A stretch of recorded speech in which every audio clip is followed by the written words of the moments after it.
आज मैं तुम्हें एक ऐसी सच बताने वाला हूँ जिसे नासा खुद छिपाना चाहता है। क्या इंसान सच में दोबारा चांद पर जा रहा है या ये सिर्फ एक $100 बिलियन का खेल है? और सबसे बड़ा सवाल, क्या 1969 का अपोलो मिशन पूरी तरह सच था? इस वीडियो के आखिर तक सब कुछ क्लियर हो जाएगा।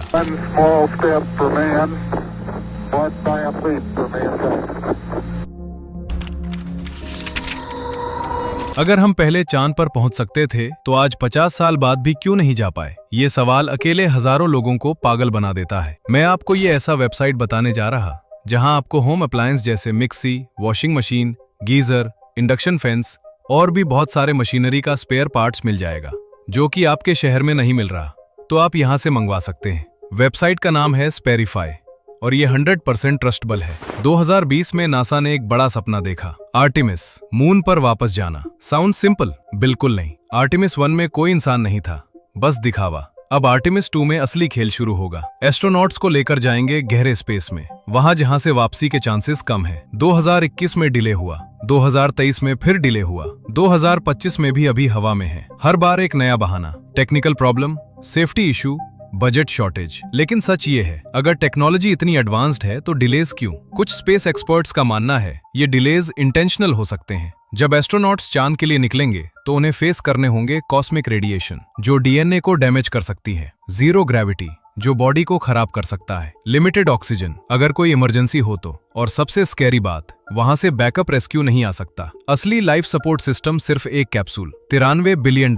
तुम्हें आइडिया है ये कितनी बड़ी रकम है? ये बजट पूरे भारत के स्पेस बजट का 10 गुना है, एक छोटे देश की एंटायर जीडीपी से ज्यादा है। तो सवाल ये है, क्या नासा सच में स्पेस जाना चाहते हैं या सिर्फ फंड्स जस्टिफाई करने के लिए ये ड्रामा चल रहा है? इलॉन मस्क ने पहले ही कह दिया, नासा की अप्रोच आउटडेटेड है। अब आते हैं सबसे कंट्रोवर्शियल टॉपिक पर। 1969 में नील आर्मस्ट्रॉन्ग चांद पर पहुंचे या फेक था? सोशल मीडिया पर आज भी 50% लोग सवाल उठाते हैं। फ्लैग हवा में क्यों हिल रहा था? No wind in space. Stars camera में क्यों नहीं है? शेडोज अलग एंगल से आ रहे हैं। ये सबूत सच लगते हैं, लेकिन नासा के स्पेस साइंटिस्ट्स की रिप्लाई, फ्लैग एल्यूमिनियम रॉड से फोल्डेड था इसलिए रिपल इफेक्ट दिख रहा था। स्टार्स कैमरा एक्सपोजर के कारण कैप्चर नहीं हुए, जैसे फोन में नाइट मोड में आता है। शेडोज, मल्टीपल लाइट रिफ्लेक्शन का रिजल्ट।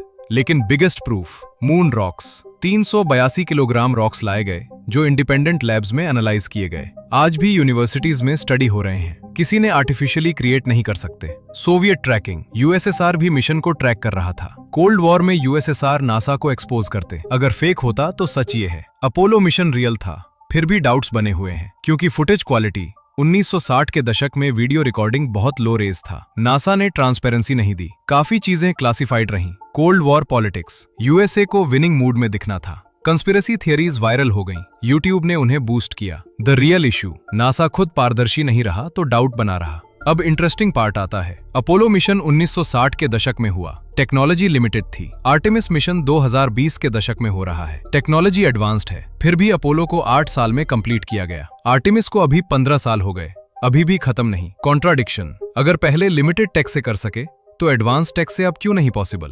रीजंस, पॉलिटिकल विल नहीं रही, मून रेस खत्म हो गई, रिस्क मैनेजमेंट ज्यादा है, जनता ज्यादा सवाल पूछती है, मनी का एजेंडा, लॉन्ग टर्म फंडिंग के लिए डिलेज फायदेमंद है। यहाँ आता है डार्क रियलिटी। सच ये नहीं कि अपोलो फेक था, सच ये है कि टुडेज सिस्टम खुद ही करप्ट है। स्पेस मिशंस कंपटीशन है, कंपटीशन से फंडिंग आती है, फंडिंग से पॉलिटिकल पावर मिलती है। नासा, स्पेसएक्स, ब्लू ओरिजिन सब एक दूसरे को खत्म करने की रेस में है। आर्टेमिस सिर्फ एक मिशन नहीं, ये यूएसए की पॉलिटिकल स्टेटमेंट है। और अपोलो, यस वो रियल था, लेकिन आज सवाल ये है, क्या 2025 में भी वैसा ट्रांसपेरेंसी संभव है?